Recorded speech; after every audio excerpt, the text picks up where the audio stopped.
പ്രിയം നിറഞ്ഞവരെ, മുത്തുനബി സല്ലല്ലാഹു അലൈഹി വസല്ലമ തങ്ങൾ പറയുന്നതായി കാണാം, ലാ തസൂലു ഖദമ അബ്ദിൻ യൗമൽ ഖിയാമത്തി ഹത്താ യുസ്അല അൻ അർബഇൻ. 4 ചോദ്യങ്ങൾക്ക് ഉത്തരം പറഞ്ഞാലല്ലാതെ, 4 ചോദ്യങ്ങൾ എന്നോടും നിങ്ങളോടും ചോദിക്കപ്പെട്ടതിന് ശേഷമല്ലാതെ ഒരടിമക്കും ഒന്ന് മാറി നിൽക്കാനോ ഒന്നനങ്ങാനോ സാധ്യമല്ലെന്ന് മുഹമ്മദുർ റസൂലുള്ളാഹി സ്വല്ലല്ലാഹു അലൈഹി വസല്ലം. അന്ത്യനാളിൽ 4 ചോദ്യങ്ങൾ നമ്മൾ നേരിടേണ്ടി വരുന്നവരാണ്.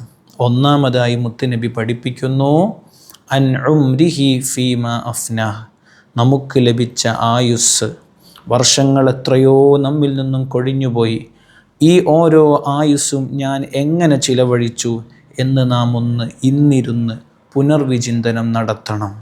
എന്നിട്ട് നമ്മുടെ സമയങ്ങളെ ക്രമീകരിക്കണം, നന്മയിലൂടെ മുന്നേറണം. അല്ലാഹു തൗഫീഖ് നൽകട്ടെ. രണ്ടാമതായി വ അൻ ശബാബിഹി ഫീമാ അബ്ലാഹ്. നമുക്ക് ലഭിച്ച യുവത്വം, അതിനെ എങ്ങനെയാണ്, ആ യുവത്വത്തിൻ്റെ പ്രസരിപ്പിൽ നാം ഹറാമിലായി കൊണ്ടാണോ ജീവിച്ചത്, അങ്ങനെയെങ്കിൽ തൗബ ചെയ്യൽ നമുക്ക് അനിവാര്യമാണ്. അതേസമയം നാം യുവത്വം, എൻ്റെ ഈ ഒരു സംസാരം കേൾക്കുന്ന യുവതി യുവാക്കളോട്, അതേ ഷാബുൻ നശഅ ഫീ ഇബാദത്തില്ലാ, അള്ളാഹുവിൻ്റെ ആരാധനയിലായിക്കൊണ്ട് അതേ യുവത്വം ചിലവഴിച്ചവർക്ക് നാളെ തണലില്ലാത്ത ദിവസം തണൽ ലഭിക്കും, അർഷിൻ്റെ തണൽ ലഭിക്കുമെന്ന് മുത്തുനബി മറ്റൊരു ഹദീസിലൂടെ പഠിപ്പിക്കുന്നുണ്ട്. മൂന്നാമതായി കാണാം, വഅൻ മാലിഹി മിൻ ഐന ഇക്തസബഹു വഫീമാ അൻഫഖഹ്. നിനക്ക് ലഭിച്ച സമ്പത്ത് അത് എങ്ങനെയാണ് നീ ആർജിച്ചെടുത്തത്, അതുപോലെ തന്നെ ആ ലഭിച്ച സമ്പത്തിനെ നീ എപ്രകാരമാണ് ചിലവഴിച്ചത്. നിനക്ക് ലഭിച്ച ഏറ്റവും വലിയ സമ്പത്ത് അത് നിൻ്റെ സന്താനങ്ങളാണ്. പിന്നെ നീ ആർജിച്ചെടുത്ത നിൻ്റെ വെൽത്തുകളെല്ലാം അത് ഹലാലാണോ ഹറാമാണോ?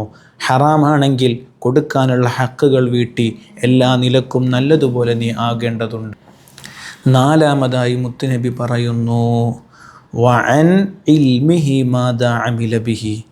നിനക്ക് ലഭിച്ച അറിവിനെ നീ എപ്രകാരമാണ് മോനെ പ്രവർത്തന പാതയിലേക്ക് കൊണ്ടുവന്നത്. അറിവ് കുറേയുണ്ട്, പ്രവർത്തനമില്ല. അതുകൊണ്ട് ഈ 4 ചോദ്യങ്ങൾക്ക് ഉത്തരം പറയേണ്ടതാണെന്ന ബോധ്യത്തോടെ അതേ നല്ല രീതിയിലുള്ള ജീവിതം നമുക്കുണ്ടാകണം.